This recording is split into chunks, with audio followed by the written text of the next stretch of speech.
안녕하세요. 돈워리 BFP 채널 2호영입니다.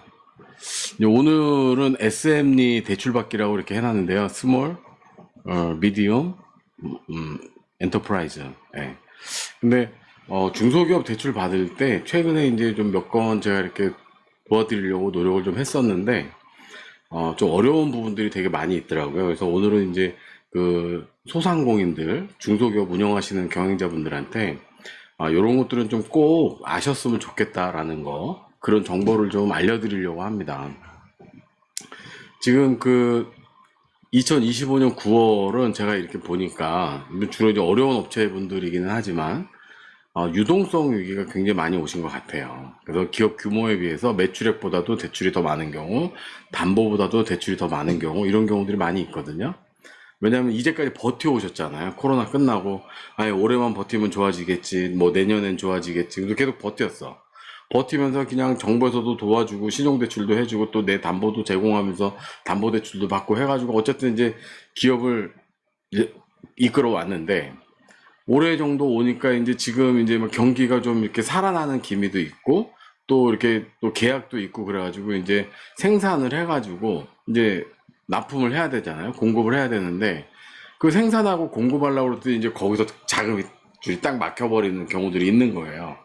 그래서 그 이제 생산 자금들을 갖다가 구하려고 하는데 이미 한도가 다 차버린 거죠. 한도가 다 차버려가지고 그걸 이제 어떻게 하면 이제 더 구할 수 있을까 이제 막 이리저리 막 얼마나 이제 해가를 하고 다니시겠습니까? 그 경영자분들께서. 심지어 어떤 분은 그 대출 문의가 왔는데 여쭤보니까 31번째시더라고요. 그래서 이제 뭐 지난 한 몇 개월 동안 30군데에서 이제 퇴짜 맞고 31번째 오셨는데 30번째 하셨으면 그 30번째까지 동안에 여러 가지 그 정부 정책이라던가 뭐 대출 프로 브로커 이런 분들 많이 만나셨을 거 아니에요? 근데 그런 분들 만나셨는데도 안 되는데 저희가 그걸 검토해서 뭐 이렇게 좀 해드린다고 해서 그런 것들이 뭐 이렇게 그분이 또 대출 신청한다고 될 리도 없고 뭐 그런 것들 아니겠어요? 그러니까 그런데 이제 그 내용들을 이렇게 저희가 보면서 이런 부분들은 좀 중소기업 운영하시면서 신경 쓰셔야 되겠다. 그러니까 이제 그런 거죠. 뭐 예를 들면 저희가 성공하는 비결 중에 이제 외모가 들어가 있잖아요.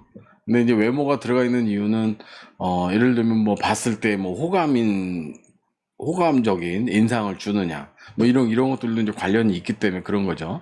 그리고 저희가 이제 취업을 할 때는 또 성적표도 제출하고 뭐 그렇게 하잖아요. 그러면은 뭐 어느 과목은 잘했고 어느 과목은 못하고 뭐 이러면은 예를 들어서 뭐 화학 회사인데 화학을 못했어. 그러면 이제 아무래도 뽑을 때 좀 꺼리낌이 있겠죠. 물론 관리부서라면 상관이 없을 수도 있겠지만 이제 그런 것들이 있는 것처럼 은행에서는 중소기업에서 대출을 해달라고 그러면 이 기업이 어떤 사업을 하고 있고 또 어떤 제품을 취급하고 있고 어떤 매출을 올리고 있고 또 이 기업의 재무 상태는 어떤지 또 현금 흐름은 어떤지 그러니까 돈은 벌고 있는지 벌어서 어떻게 잘 운영은 하고 있는지 이런 것들을 보고 싶어 할 거란 말이죠. 그래서 이제 그런 내용들을 오늘은 요소 딱 몇 가지만 좀 찝어가지고 중소기업이나 소상공인 분들께 참고할 만한 내용으로 알려드리도록 하겠습니다. 지난주에 대단히 축하할 일이 있었습니다. 제가 148명을 말씀을 드렸었거든요, 구독자분을.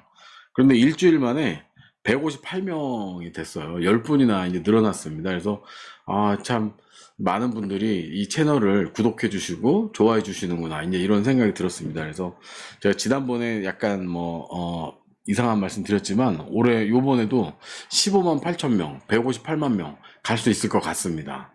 뭐 10명 늘어났다고 또 이렇게 막 업돼가지고 뭐 일이 일비하느냐 이런 생각하실 수도 있는데 또 그러면서 사는 거죠. 뭐 맨날 뭐 죽어라 할 수는 없잖아요. 그죠? 그래서 조금만 좋은 일 생기면 확 기뻐하다가 또 안 좋은 일 생기면 또 반성하고 이제 그런 게 사는 게 아니겠어요. 여러분들 또 오늘도 좋아요, 댓글, 구독, 알림 신청 부탁드리겠습니다. 뭐 부탁드렸죠, 제가? 예, 제가 부탁드린 게 네 가지죠. 좋아요, 댓글, 구독, 알림 신청 네 가지입니다. 꼭 들어주세요.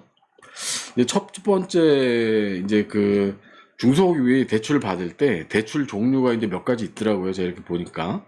그래서 기업 대출이라고 그러면 기본적으로 기업 신용 대출하는 게 있고 기업 IP 대출. 이 기업 IP 대출은 이제 T10이라는 게 또 있죠. 그래서 기술 신용 담보, 신용 대출, 기술 신용 대출 이런 것들도 있고. 그다음에 이제 기업 담보 대출이 있죠. 그래서 기업에 있는 부동산 내지는 또 부동산을 담보를 제공하는 거를 담보로 해서 또 이제 기업에 대출을 해주고 이런 것들이 있습니다. 근데 이제 기업 신용 대출이나 기업 IP 대출이나 기업 담보 대출 같은 경우 이제 차이 나는 게 뭐냐면 금리가 다르죠. 금리가 제일 싼 건 아무래도 담보 대출이 제일 싸고 그 다음에 기업 IP 대출은 이제 IP를 담보로 대출을 해주는 거죠. 그리고 이제 신용대출은 이제 어떤 사업이나 정부에서 지원해주는 그런 부분에 대해서 기업이 보증을 쓰고, 정부가 한 85 정도, 90 정도 보증을 하고, 1억이라면 한 9천만 원 정도, 그다음에 은행에서 한 1천만 원 정도 이렇게 해서 해주죠. 예전에는 보통 1억이다 그러면 정부에서 9천만 원짜리 신용증을 주면 이 신용장을 가지고 은행에 가서 은행이 10% 해가지고 1억을 채워서 해주고 그랬어요. 그런데 최근에는 제가 이렇게 보니까 9천만 원짜리 신용장을 가지고 은행을 가잖아요. 그러면은 9천만 원만 해줘요. 은행에서 책임질 짓 안 하겠다 이거예요.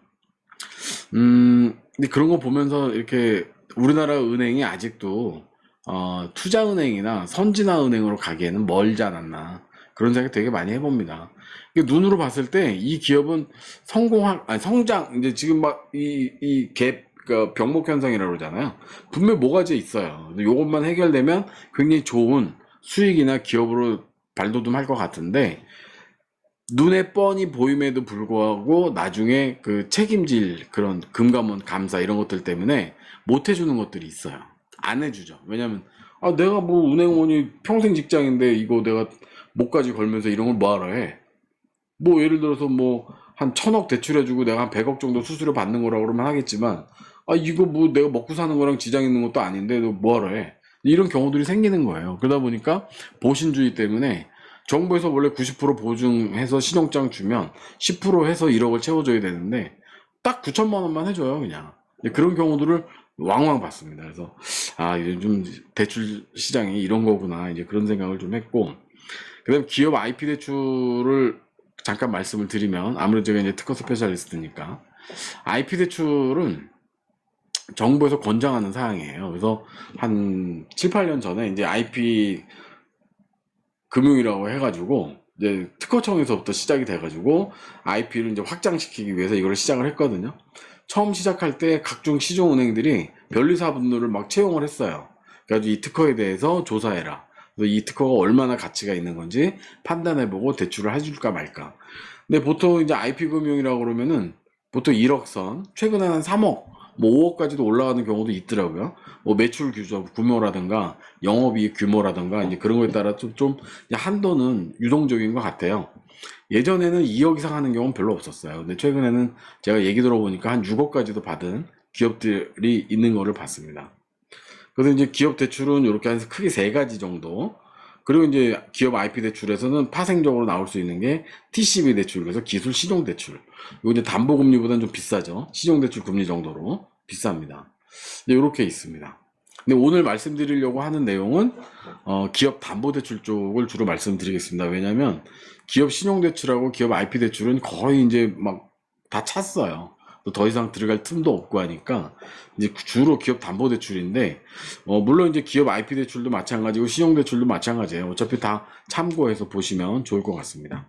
중소기업이 대출을 받을 때는 대출을 받을 수 있는 그 기관마다의 특징이 있어요. 그래서 우리나라 같은 경우에 이제 주로 많이 해주는 데가 중진공이라고 하는 중소기업진흥공단이 있고요. 그다음에 이제 시중은행이 있죠. 시중은행 중에는 이제 아무래도 기업은행이 제일 많이 해주고 물론 투자 같은 경우에는 이제 그 산업은행도 많이 관여하고 있죠.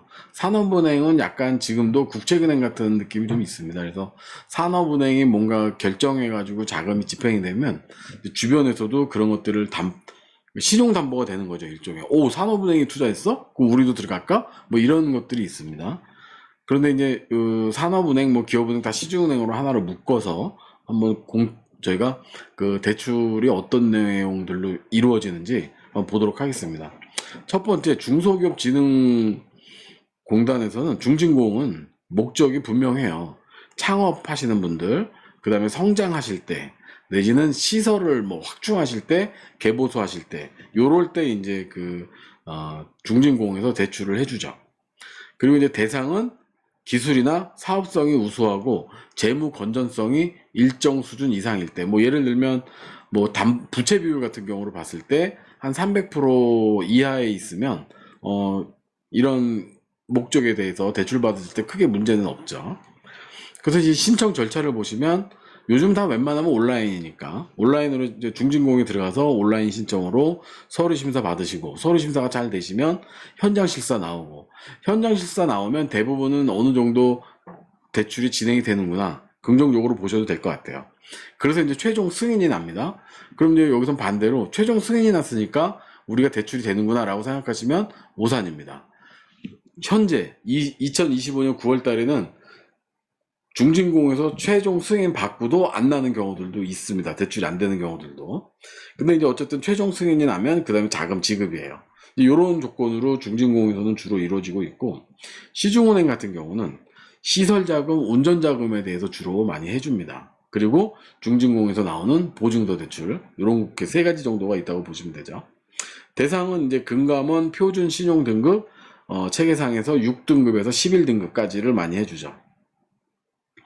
그러니까 뭐 특별히 나쁘지 않으면 대상은 될 수 있다, 이렇게 보시면 좋을 것 같아요. 근데 여기에는 이제 참고로 하실 거는 대표이사 신용 등급이 있어요. 그래서 대표이사가 신용 불량인 경우에는 그 기업은 대출이 안 된다고 보시면 돼요. 아니면 담보가 엄청 좋든가, 아니면 재무 구조가 튼튼하든가 그래야 됩니다. 그리고 신청 절차는 이제 기업 뱅킹 시스템을 통해서 상담 예약을 하고, 상담을 한 다음에 이제 신청을 하도록 그렇게 하고 있습니다. 또 시중은행을 이용하실 때는 주로 이제 그 주거래처 쪽을 많이 이용을 하시는 게, 아무래도 이제 여력이 있으니까, 또 이 기업에 대해서 그동안 거래를 해온 마일리지가 있고 라포가 있으니까 좀 되는 경우들이 있죠.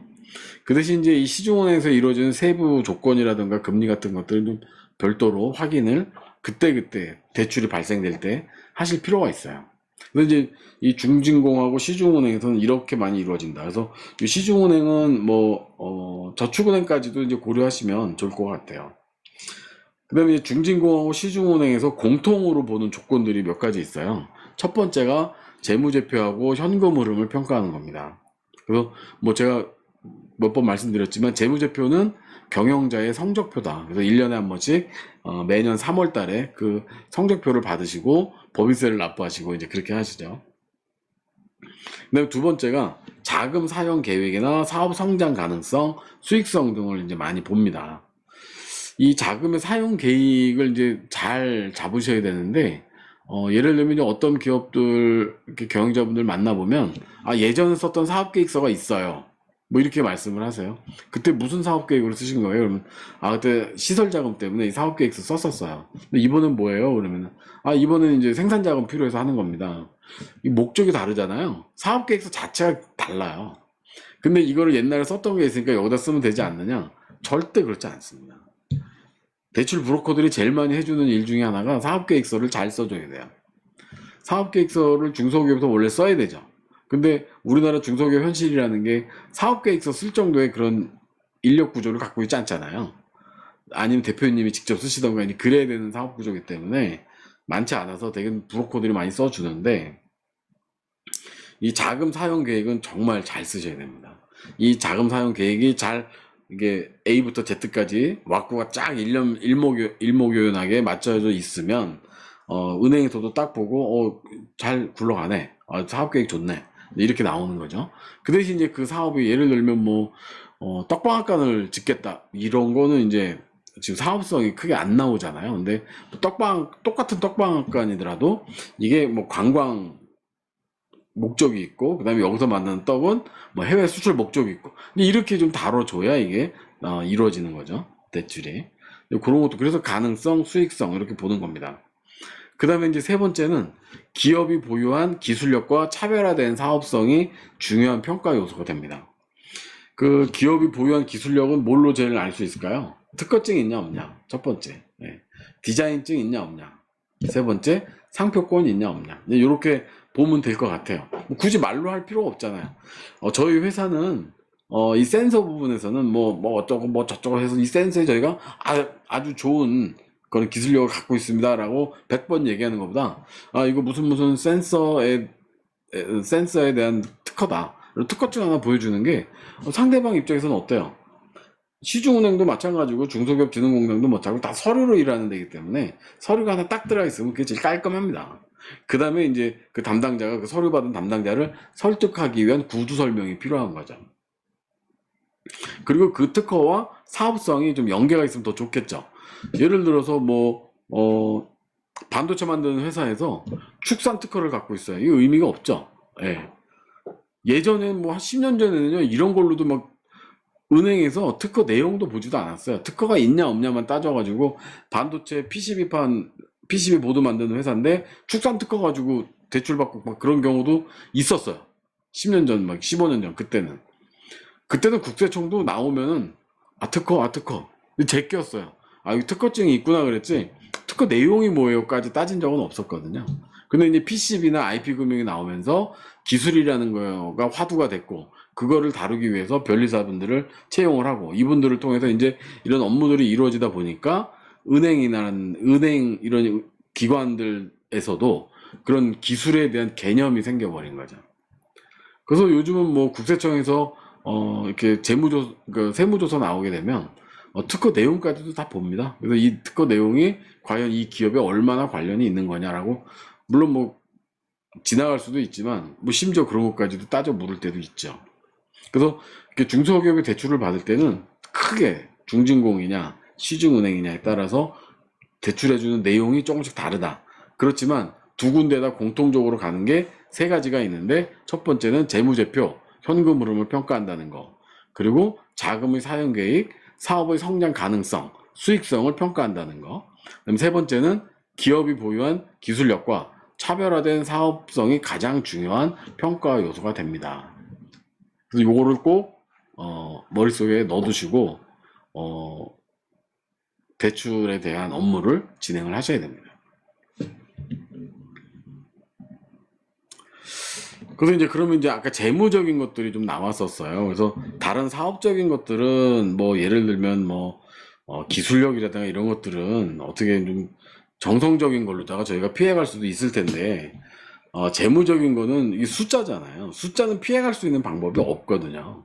전혀 없는 건 아니지만 그렇기 때문에 애초에 우리가 1월부터 12월 달까지 기 말에 넘어오는 거 또 우리가 넘길 것들 감안했을 때 잘 구조화를 하실 필요가 있다. 이 재무 구조를 구조화를 잘하는 것도 기술입니다.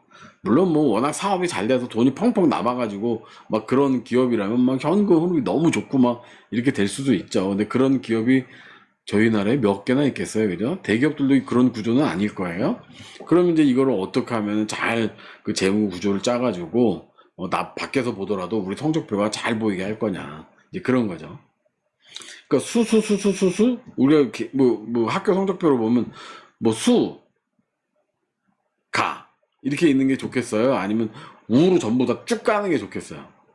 그쵸? 우로 쭉 가는 게 어쩌면 더 좋은 성적표일 수도 있잖아요, 그죠? 가 이렇게 가는 것보다. 그래서 그 내용들을 한번 살펴보겠습니다. 첫 번째가 유동성입니다. 유동성. 1년 이내에 돈을 빌렸을 때 1년 이내에 갚을 수 있는 능력이 있느냐 없느냐, 이걸 따지는 거예요. 그래서 유동 비율하고 당좌 비율을 이렇게 보게 돼 있습니다. 그래서 내용은 나중에 다 보시면 아시겠지만 유동 비율은 당자 자산을 단기 부채로 나눈 비율, 이렇게 보실 수 있고, 당좌 비율은 재고 자산을 제외하고 유동성 높은 당좌 자산으로 단기 부채 상환 능력을 추정하는 겁니다.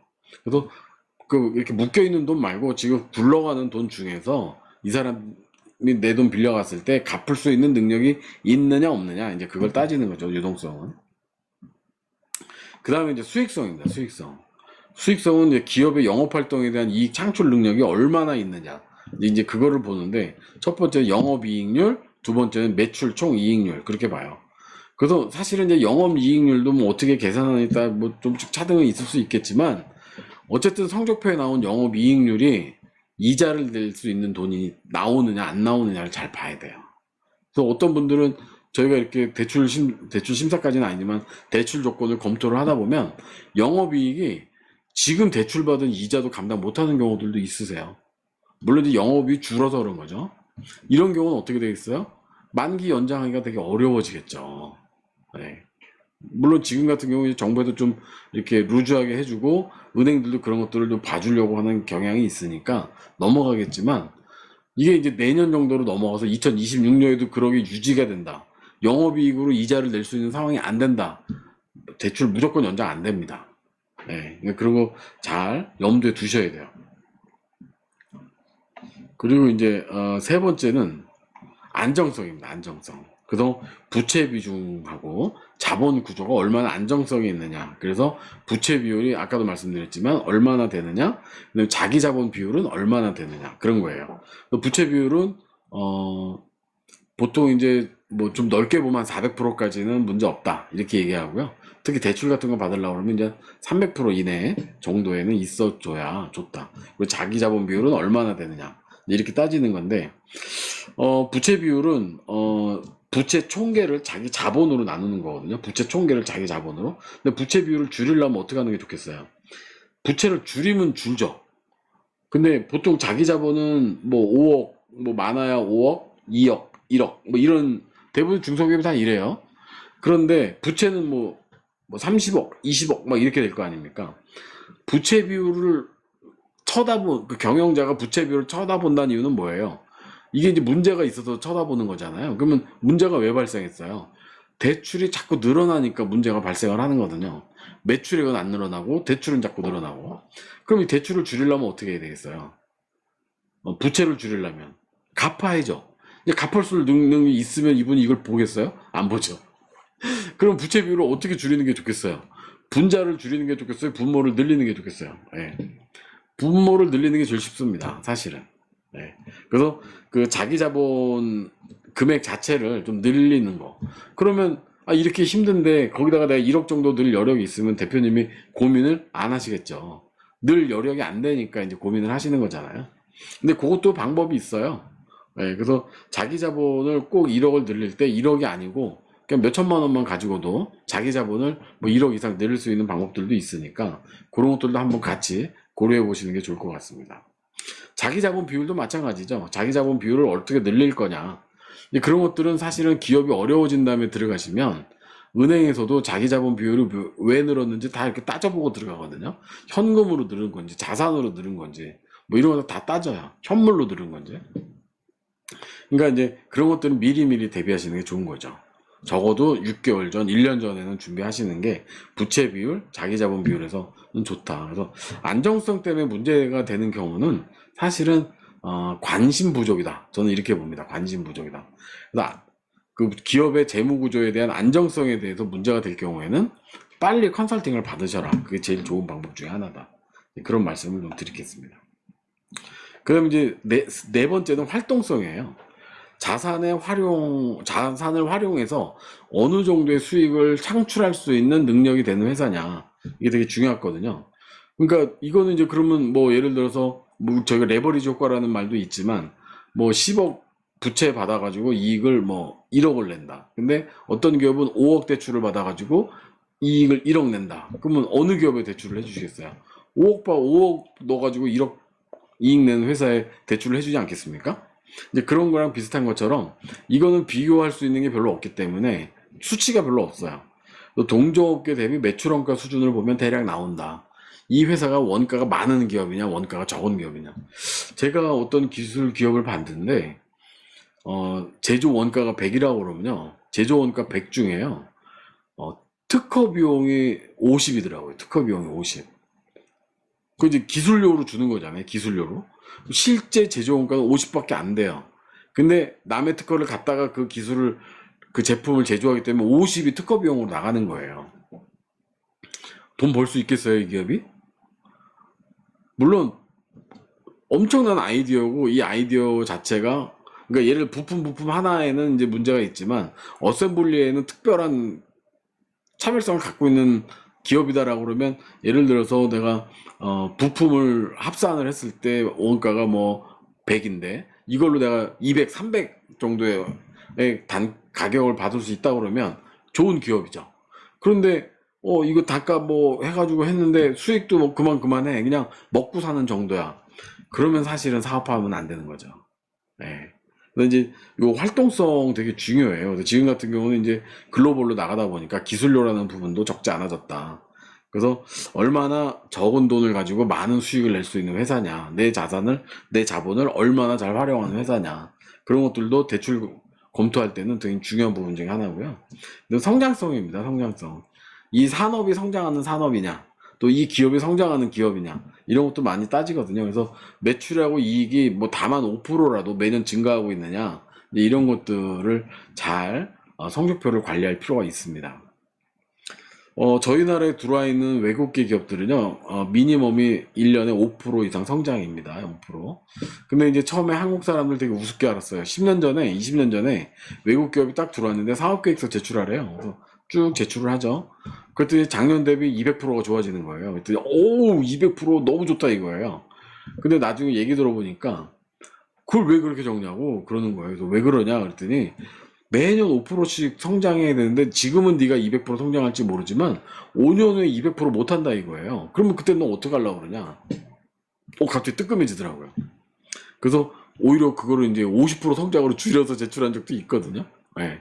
그러니까 5% 내놓고 200% 성장했으면 초과 달성이라고 지금 보너스를 받을 수 있는데 애초에 사업 계획을 200%로 제한을 해놓잖아요. 그러면 저는 보너스 못 받아요. 왜냐면 사업 계획대로 했으니까. 물론 월급이 늘 수는 있겠지만, 아니, 저 나라 뭐 성과급을 월급으로 올려주진 않으니까. 이제 그런 성장성 부분에서도 이게 지속 성장이 가능한 기업이냐, 아니면 그냥 반짝하고 많은 기업이냐, 또 반짝하고 많은 그런 매출이냐, 이런 것들도 굉장히 중요한 검토 사항 중에 하나다. 아실 필요가 있을 것 같습니다. 중소기업 대출 검토 사항 중에 이제 비율을 많이 검토를 할 때가 있어요. 비율을. 그걸 한번 보겠습니다. 그래서 이게 아주 세부적인 것 중에 하나인데요. 일단 보통 네 가지가 좀 중요하게 보는 것 중에 하나인데 첫 번째가 유동 비율, 그 다음째가 이제 부채 비율, 그 다음에 영업이익률, 그 다음에 매출 총 이익률 이제 이렇게 보거든요. 그럼 이제 유동 비율은 뭐냐면 유동 비율은 단기적으로 빚을 갚을 능력이 얼마나 되느냐 이제 이걸 보는 거예요. 그래서 현금성, 현금 자산, 매출 채권, 단기 금융 상품, 유가 증권, 재고 자산 이런 것들을 같이 고려를 하죠. 그리고 이제 외상 매입금, 단기 차입금 이런 것들이 1년 이내에 만기되는 채권이 얼마나 있느냐 이제 이런 것들도 보는 거예요. 그래서 유동 비율이 이제 100%가 넘으면 좋은 거죠. 자산 대비 부채가 더 적은 거니까. 네. 부채 비율은 총 부채, 총 부채를 총 자본으로 이제 나누는 건데 기업의 자본 1단위당 부채가 얼마나 되는지를 계산을 하는 거예요. 네. 예를 들어서 부채 비율이 200%라면 자기 자본보다 부채가 2배나 많다는 거예요. 내가 자본금이 1억이야, 근데 부채가 2억이란 얘기죠. 총 자본이 뭐 이것저것 다 했을 때 잉여금까지 해서 뭐 10억이야, 근데 대출이 20억이야. 그럼 200% 이렇게 되는 거죠. 그래서 이 부채 비율은 한 3, 400%까지는 크게 문제는 없다. 네, 이렇게 보시면 좋을 것 같고.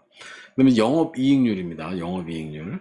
그래서 영업이익을 이제 매출액으로 나눈 비율인데 영업이익률이 낮으면 낮을수록 안 좋은 거죠. 매출액 대비. 근데 이제 기본적으로 한 5% 이상은 나와야 되겠죠. 보통 단기 순이익률을 2%에서 5% 정도 보거든요. 그러니까 도소매업 같은 경우는 2%, 제조업 같으면 5% 이제 이렇게 보는데 그리고 요게 해외 기업으로 해외 수출하는 기업 같으면은 5% 넘어가죠. 한 5%에서 10% 사이 정도에 있다고 보면 좋을 것 같아요. 해외 수출하는 경우에는.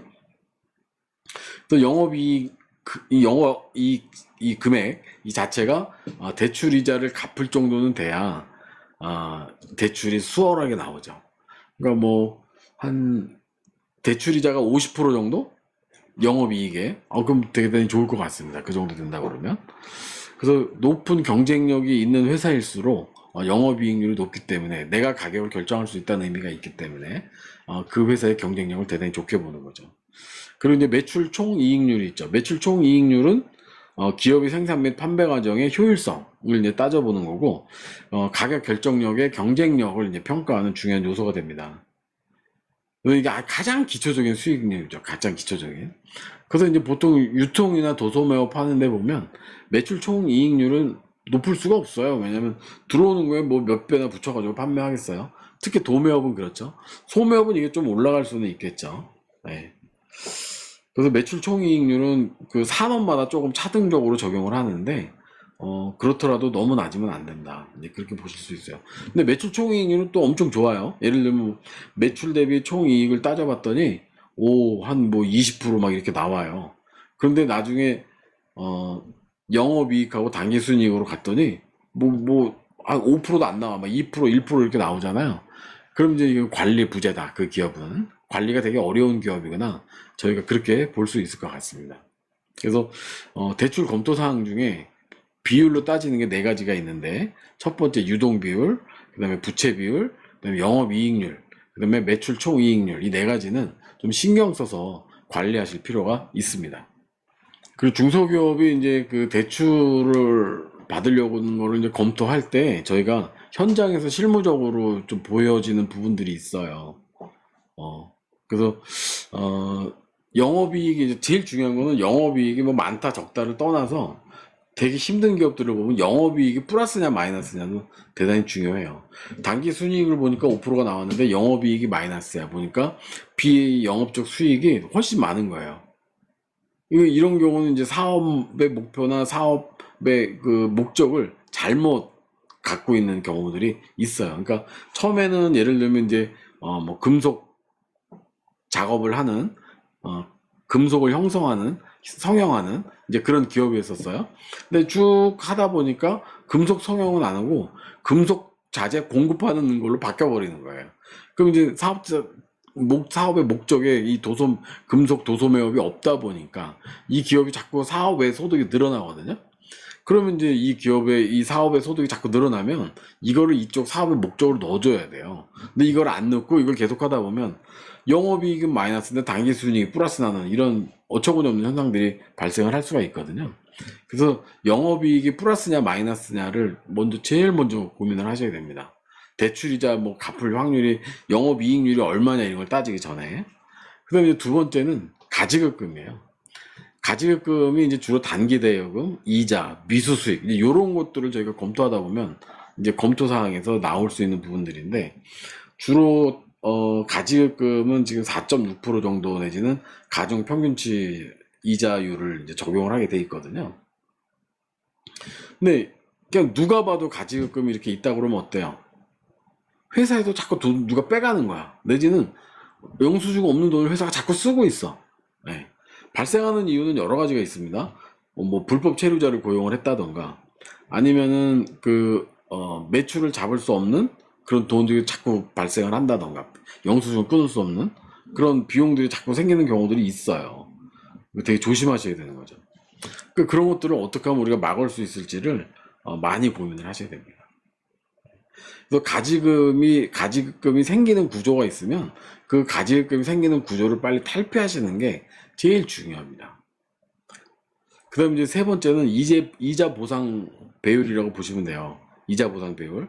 요거는 아까 위에서 말씀드린 것처럼 영업이익을 이자 비용으로 나눈 거거든요. 1 이상이 긍정적인 거고 3년 이상 1 이하인 기업은 한계 기업이라고 해서 금융권에서 취급을 안 해요. 네.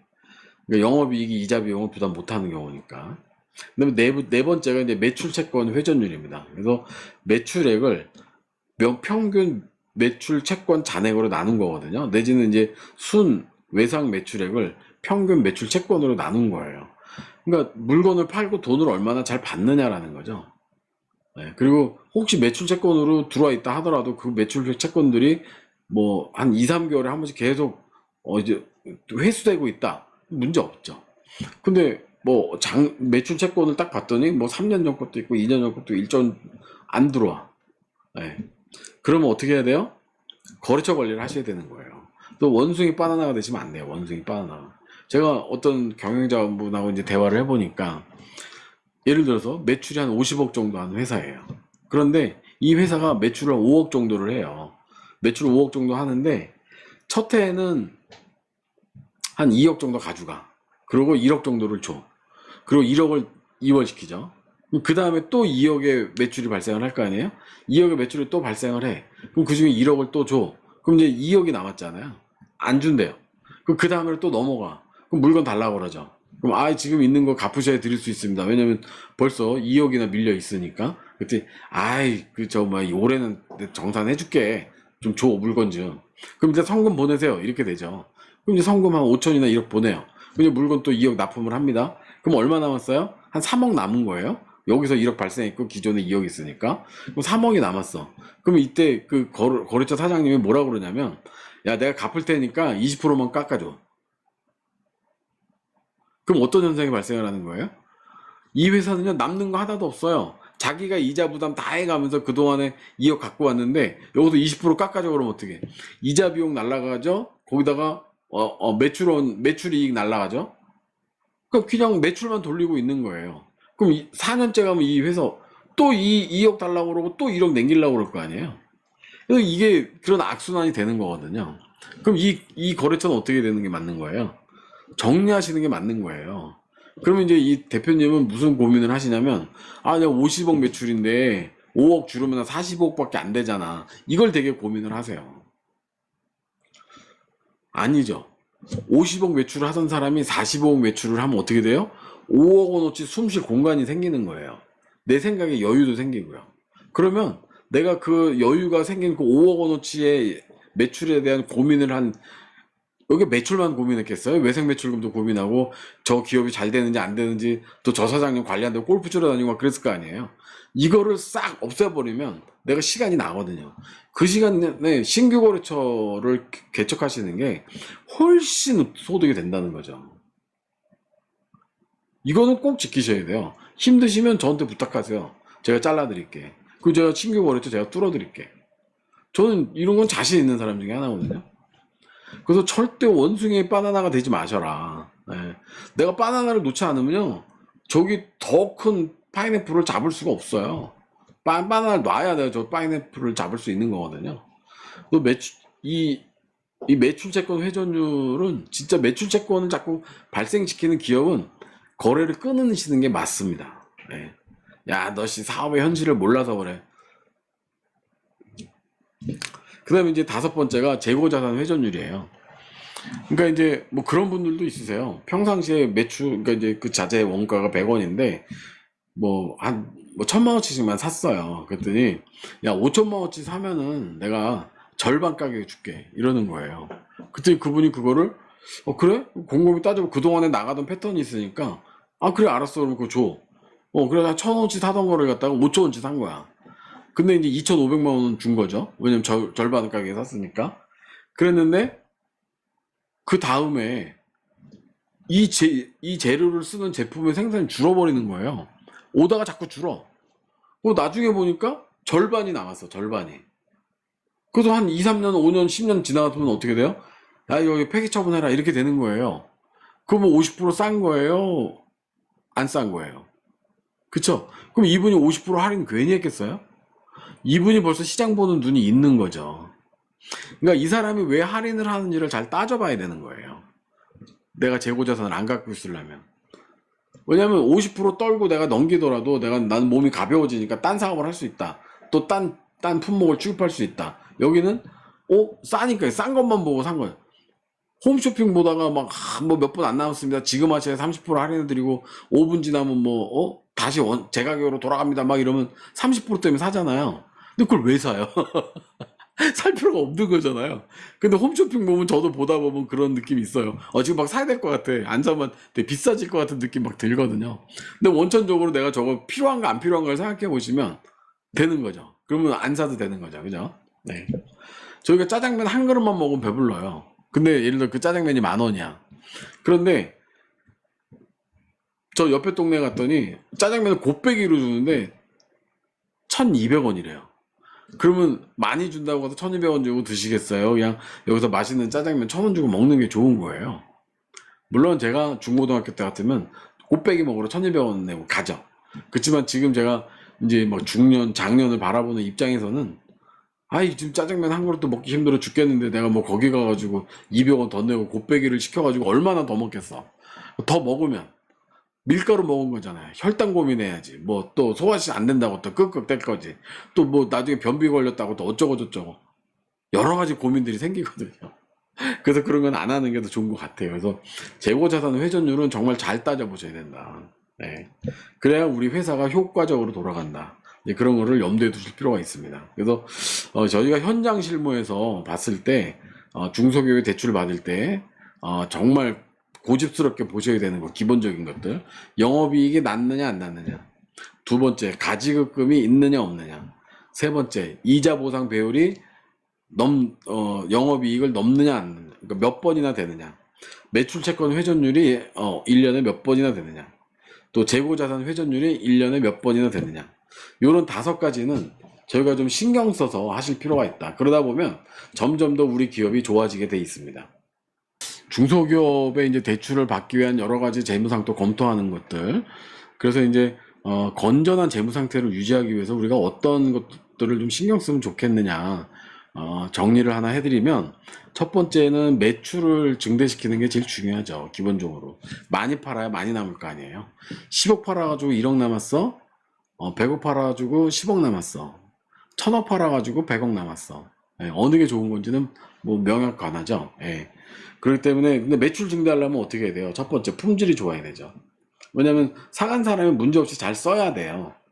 저 사람이 불만이 있으면 다음에 우리 물 안 사겠죠.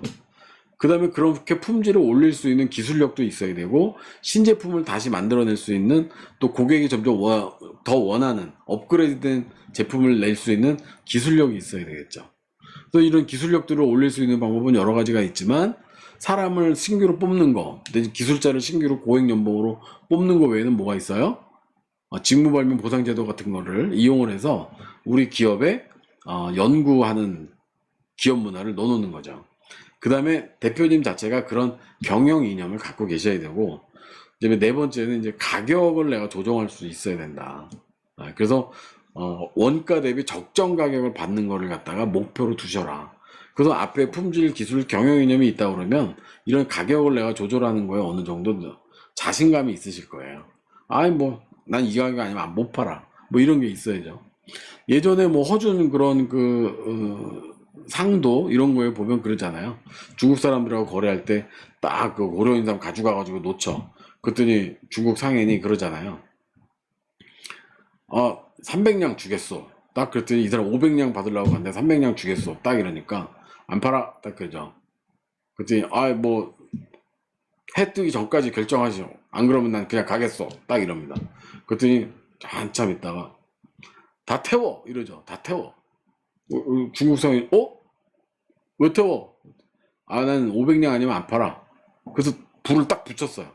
불을 딱 붙였는데 타기 시작하죠 이제.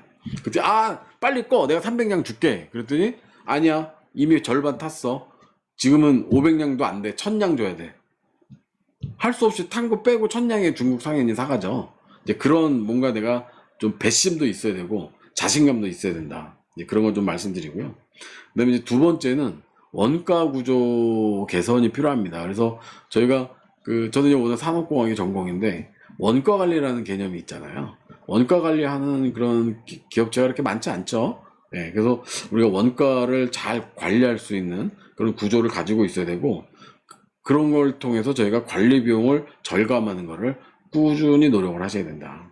그래서 이런 원가 구조 개선과 관리 비용 절감을 하기 위해서는 그런 모티베이션 시스템이 필요하고 그런 모티베이션 시스템으로는 직무발면 보상 제도라던가 아니면 사내근로복지기금이라던가 이런 제도를 잘 활용을 하셔서 기업이 긍정적인 방향으로 흘러가는 이 노를 잘 저지를 부탁드립니다. 그 다음에 이제 세 번째가 앞에서 말씀드린 것처럼 거래처 관리입니다. 이 거래처 관리 너무나 중요해요. 그래서 딱 봐가지고 이익이 안 된다. 자꾸 우리한테 손해만 끼치고 뭐 줄듯줄듯 안 주고 막 이런 느낌 있잖아요. 아시잖아요. 그죠? 예. 거래 끊으세요. 끊는 것도 용기입니다. 사실은.